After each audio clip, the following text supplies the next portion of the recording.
This happened about a year ago. Actually, a little less than that. I think it was around July or August.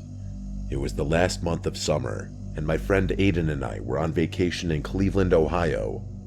The main reason for the trip was to see a D-Day reenactment, but we also planned to check out a few things around the city. One important thing to know about me for this story is that I'm really into urban exploration. For anyone who doesn't know, urbex is basically exploration of abandoned buildings and places. The first few days of the trip were pretty normal. We unpacked at our hotel, explored parts of the city, grabbed dinner, and just repeated that routine for the first few days. On day 3, we went to see the D-Day reenactment on a beach, which turned out to be way more entertaining than I expected. Then came the night of day 4. Aiden and I were trying to come up with something different to do the next day, but we had no solid ideas. That's when I started thinking about how big Cleveland really is. So I pulled out my phone and checked a website I used to find abandoned locations. After searching around the downtown area for a bit, I found something that caught my attention. A recently abandoned school in a quiet neighborhood, and by recently, I mean really recently. It was reportedly shut down in early 2023. According to the site, it was now home to a number of squatters, which isn't unusual for a big city. I looked it up on Google Street View. Oddly enough, the place didn't even look abandoned, but I figured the imagery was probably outdated. It made sense. The building had only recently closed. I showed Aiden, and he was down to check it out.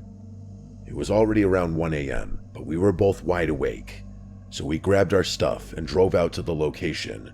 The school was tucked between a few houses, but not so many that a flashlight or a car door would draw much attention. I aimed my flashlight towards the entrance listed on the website and switched it on. Right away, I could tell Google's Street View was out of date. The school's exterior had clearly taken a beating. Windows were shattered, there was a huge piece of graffiti across the wall, and tags were scattered across the outside. Still, it didn't look terrible, at least not until we stepped inside. The interior was in much worse shape than I expected. Clothes and trash were strewn across the floor. Just inside the door, a window was shattered and had a small knife stuck through the broken glass. We moved cautiously upstairs and into one of the dark hallways. As we walked, we noticed that most of the rooms still had random furniture. Nothing major like desks or tables, but there were some chairs and scattered paperwork on the floors. I entered one room on the far side of the building and was instantly hit with a horrible smell. It's hard to describe, like sewage mixed with the stench of old, burnt cigarettes. That's the best way I can put it. There was also a lot of furniture in this room. There was a ripped up couch next to a massive desk. What really got me, though, was the food. Not just wrappers, actual food. A half-eaten burger sat on the desk, and pieces of bread were scattered across the floor. My first thought was that someone, probably homeless, was living there. Eventually, we made our way down to what used to be the cafeteria. As soon as we walked in, that same foul smell hit me again, but even worse this time, like we were getting closer to the source. We stepped into one of the kitchen rooms, Aiden following close behind. Then, out of nowhere, we heard a loud bang. It came from just a few rooms away. Knowing the unwritten rules of urbex, never panic and never run unless you have to, I slowly backed toward the exit of the cafeteria. Then it happened again. Another bang, louder this time. I looked at Aiden. He looked back, clearly freaked out. Without saying a word, we quietly left the cafeteria and stepped into another room, trying to figure out what to do next. After a short, whispered conversation, we decided to explore the other side of the school instead. Eventually, we came to the gymnasium. We pushed open the double doors and stepped inside. Right away, I noticed a light in one corner, not from a skylight or moonlight. This looked like a candle or something similar. I was confused, so I walked a little closer, phone flashlight still my only source of visibility. Then everything changed. In the corner where the light was, 4 flashlights suddenly and almost simultaneously turned on at almost the same exact time. They lit up a group of people, standing shoulder to shoulder, all wearing identical outfits. Every single part of them was covered in red. Red clothes, red gloves, red full face masks. Even the masks had a strange symbol printed on them. It wasn't a pentagram, but it was some kind of cult symbol. But what made my blood run cold was what I saw on the ground in front of them. A man was lying there, dressed in all white. His chest was covered in what looked like bloodstains, and he was staring blankly at the ceiling, eyes wide open. I couldn't take it anymore. I shouted Aiden's name over and over until he turned around and saw me bolting full speed toward the exit. He didn't ask questions. He didn't need to. He just ran. I could barely breathe. I felt like I was going to puke.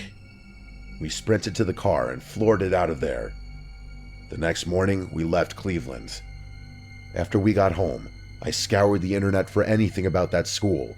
Reports of squatters, strange cult activity, anything. But I found nothing. No articles, no Reddit threads, nothing at all. To this day, I don't know what we witnessed that night. All I can hope is that whatever was going on in that school was some kind of sick joke.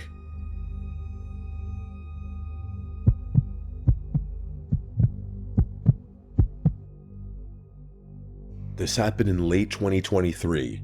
I was 21 at the time, and my friend Derek and I had been doing urban exploration on and off for about a year. We weren't hardcore explorers or anything, but we liked checking out abandoned places whenever we had a free weekend and wanted something to do. Most of the time it was just schools or little factories, but this time we decided to try something bigger. There's this place called Forest Haven Asylum, just outside Laurel, Maryland. If you've heard of it, you probably know why people go there. It was an old hospital for the mentally ill, and it got shut down in the 90s for all kinds of horrible reasons. Patient abuse, deaths, neglect. The buildings are still standing, mostly empty and falling apart. I'd seen it on Urbex forums and YouTube channels before, but I never seriously thought we'd go there. Derek brought it up one night and said he found a way in that people still use. I was hesitant, but eventually agreed. The idea of going in the middle of the night made me uneasy, but I didn't want to be the one to back out. We got there around 1:30 a.m. We parked a few blocks away and made our way to the spot where others had apparently climbed in through a broken window on the side of the administration building. The whole place was dead silence, not even wind, just the crunch of gravel under our shoes and the distant of traffic miles away. We climbed in, and right away the air felt wrong. Not just stale, but heavy, like the kind of air you'd expect in a cave or a sealed basement. We were using our phones as flashlights, which was a mistake in hindsight. The battery drains fast, and it doesn't give you a great field of vision. Everything outside the beam of light was just complete blackness. The inside looked exactly how you'd imagine. Torn up floors, peeled paint, rusted gurneys, and scattered old hospital records. Every now and then, we'd pass a doorway that led to pure darkness, and I just instinctively angled my light away, like I didn't want to see what was in there. We were probably inside for about 20 minutes when things started to feel off. I'd be walking a few steps behind Derek, and I'd hear what I thought was his footsteps echoing, but then it wouldn't match the timing of mine. It was like someone else was walking with us, offbeat, like a third set of feet. I didn't say anything at first because I figured it was just nerves. Derek stopped to take a picture of this old patient record board on the wall, and I wandered into a room across the hall. Probably an old exam room. There were cabinets hanging open and some kind of rusted metal equipment on the counters. I remember looking at this sink with brown stains in it, and I thought that better be rust. I called out to Derek to check something out, but he didn't respond. I figured he was still nearby, so I started walking back into the hallway. That's when I heard footsteps coming from one of the side corridors. Not just one or two steps, like someone walking, normal pace.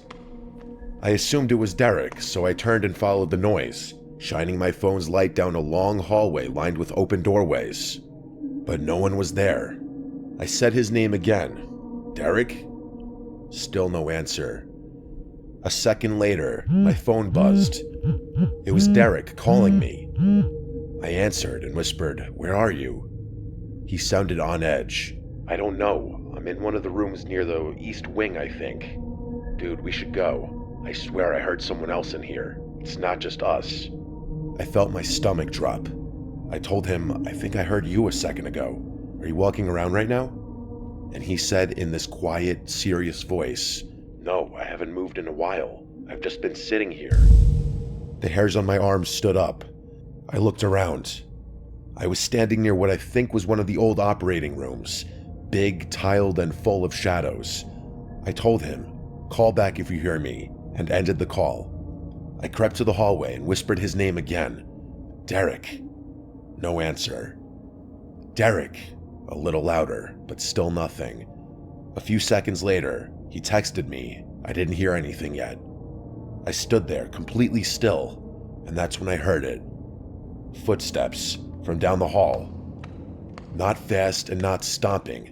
They were just walking, but approaching. I backed into the operating room and turned off my flashlight. The room went pitch black. I crouched behind a rusted metal cabinet and muted my phone. My heart was thudding so hard I was sure whoever it was could hear it. The footsteps stopped. I thought maybe they turned or left, but then I heard breathing, just outside the doorway. I strained my eyes in the dark. At first, I couldn't see anything, but my eyes slowly adjusted, just enough to make out a silhouette. Someone standing in the doorway, completely still, no flashlight or anything. They were just standing there in the dark. And then over the breathing, I heard them lightly chuckle to themselves. Not maniacal or anything, just this low chuckle, like someone amused by a private joke. I stayed frozen, barely breathing for at least 45 seconds, but it felt like hours. My legs were cramping, and my hands were slick with sweat, but I didn't move a muscle. Finally, I heard the footsteps again, this time going the other direction, fading away. I waited until I couldn't hear anything. Then I took out my phone and texted Derek saying we need to leave now. Derek agreed. We decided to meet at the window we climbed in through. I waited for him to confirm he was moving before I even stood up. The walk back was the most tense moment of my life. Every few steps, I'd stop, listen, then keep going. I didn't even turn my flashlight back on. I didn't want anyone seeing the light. When I finally reached the window, Derek was already halfway through it. I didn't say a word. I just climbed out, and we both sprinted back to the car without looking back. Once we were inside and had the doors locked, we just sat there in silence for a while. Then Derek said, "Did you see them?" And I just nodded. I don't know who or what was in that hospital with us. It wasn't another explorer. They didn't have a flashlight, they didn't call out, they didn't even run after us. It was like they wanted us to know they were there in the most unsettling way. We never went back. I still get nervous just hearing the word hospital. All I know is if you ever decide to go to Forest Haven or any place like it, don't go alone, and definitely don't go at night. You might not be the only one inside.